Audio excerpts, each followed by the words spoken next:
Let's talk about syntax. How to talk about a Latin sentence.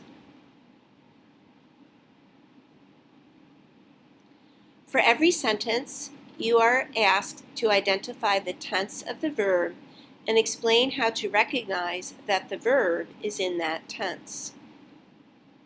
Let's take a look at this sentence. Pulchram sum, pulchram comam atque faciem, pulchram habeo.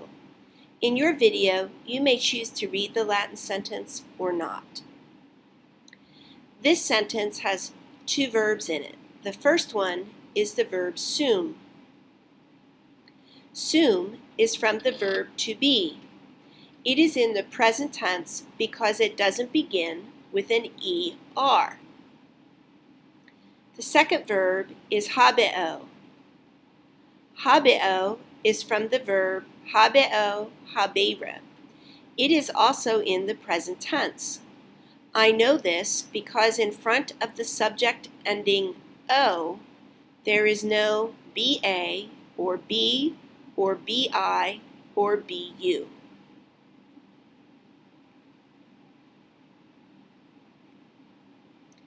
The second thing that you are also asked to do is to explain what the subject of the verb is and how to recognize what the subject of the verb is. We're going to look at the same sentence and the same two verbs, sum and habeo.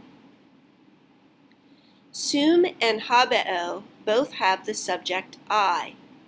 I know this because sum ends with the letter M, which represents the subject I.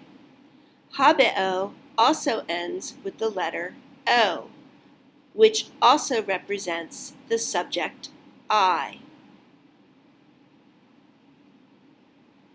Finally, we have to translate the entire sentence and explain why the order of words that we are choosing to put the words in is correct.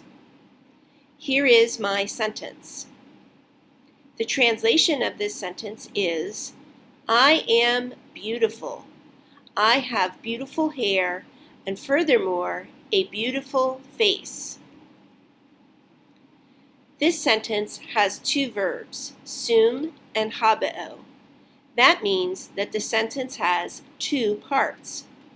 I know where to divide the sentence into the two parts because of the semicolon.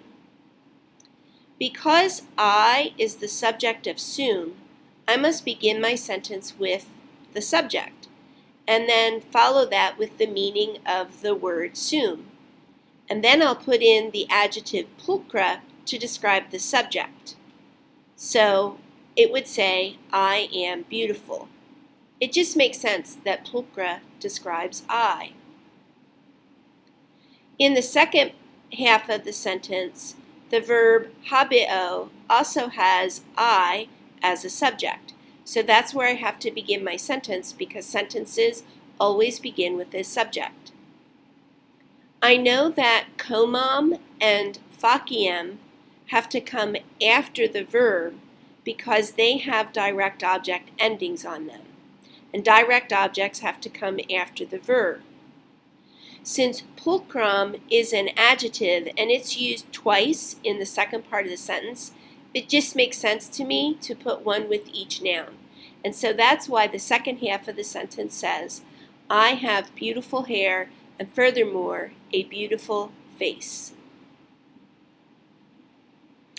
And this is how you can talk about how a sentence is put together.